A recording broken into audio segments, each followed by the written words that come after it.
Hi, I'm Grace LaConte, the strategic risk expert, and I want to explain something that I've gotten a lot of questions about. When I work with what I call clients, which for you might be customers or patients or people that you serve, I use a tool that some people find kind of confusing. So I wanted to spend a little time today explaining it to you and giving you some ideas of how to use this most effectively. So let's start out with, how do you say this? It's called a SWOT analysis. Not the kind that you brush away like swatting flies, that's SWAT. SWOT stands for strengths, weaknesses, opportunities, and threats. And this is a wonderful strategic planning tool that is probably the most well-known in terms of, boring tools that strategic planners use, such as myself. Those of us who are more nerdy in this find this is kind of a basic tool, but it's so easy to use that I recommend it to all of my clients. All you have to do is just make a line from top to bottom and from left to right or right to left. And in each box, you just label it with strengths, weaknesses, which are the internal problems that you're facing, opportunities and threats, which are the external problems that come from the outside. So as a strategic risk speaker and trainer, I have developed some different ways to look at what threats are. And I consider risk to be anything that's an unknown, something that could happen that might have a good consequence or a bad consequence we just don't know yet. So in looking at how your business is running right now, here's what I recommend. First of all, for strengths and weaknesses, I haven't seen a lot of good descriptions on how to come up with these things, so I wanted to give you ideas. The strengths would be things that are helping you move forward right now. Things that are bringing in more revenue, helping you achieve your strategic objectives, which I recommend keeping it under 5, because otherwise it's really hard to remember or hard for your staff to remember. Having worked in a lot of organizations where there were 7, 8, 9, 10 strategic objectives for the organization, it was so confusing. If somebody asked me, what are the strategic goals of your organization? I would be like, I think there's one about helping patients. I think there's another about making money. I don't know. So hard and so confusing. So keep it simple, but are you meeting those? Are you achieving what you wanted to achieve as a business owner? Also, are you bringing in the revenue that you expected? Or are there some challenges there? So that's where strengths can be both quantitative, the quantity, the exact numbers, data, measurable things, super easy to, look into your finances and see what the numbers are. And also qualitative. So this would be emotional experiences. It could be feedback that is a little bit harder to measure. The feedback that you're getting both from customers and from staff.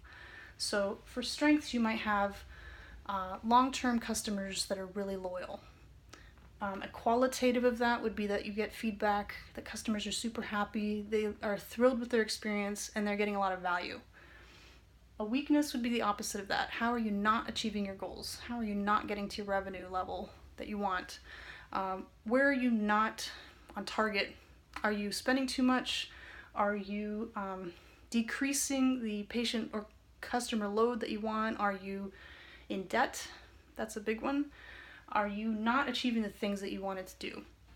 And both quantity, measurable data, and quality. How does that make you feel? How does your customers say they feel? What's happening with turnover or with retention of your staff? That's what weaknesses would be. Then we get down to the external factors, which there's so many other tools that are helpful in looking into this even more deeply. One is the PESTEL analysis. But just for the sake of a simple SWOT analysis, we're looking at opportunities of things that might help you even more. So what would help your business to reach its goals? How are you not tapping opportunities in the marketplace? What are some areas that you could do that maybe your competitors are starting to get into? Maybe you're not serving your customers in a complete way, but there's this great opportunity to start doing more of it, such as making videos. Not everybody likes to do this, but it works. Maybe writing articles, speaking at conferences, or even just offering additional services. Now, I don't think more is better, and depending on how you use this information, that's really the key. It's not just collecting it and then moving on. You have to be able to analyze what you're finding here in a SWOT analysis and then apply it to decision making. But this is a great starting place. The final one would be threats. So what is external that's causing you to lose business? Where are things going wrong? What are the things that could completely destroy what's happening? Could be in terms of social industry changes. Maybe people are not buying what you're selling. Maybe they're losing interest. Maybe it was a flash in the pan that you were focusing all of your services on, and all of a sudden nobody wants it anymore. Perhaps it could be economic. People don't have the money to spend on that anymore. There could also be technological shifts. I know a lot of healthcare practitioners that don't even use email or social media at all. So they prefer to have in-person meetings, and they schedule things by phone calls only, and they refuse to have email. Obviously that's an extreme example, but there are a lot of threats happening in the marketplace for healthcare practitioners, especially in the natural health field. And also environmental. So I'm going through the pastel right now.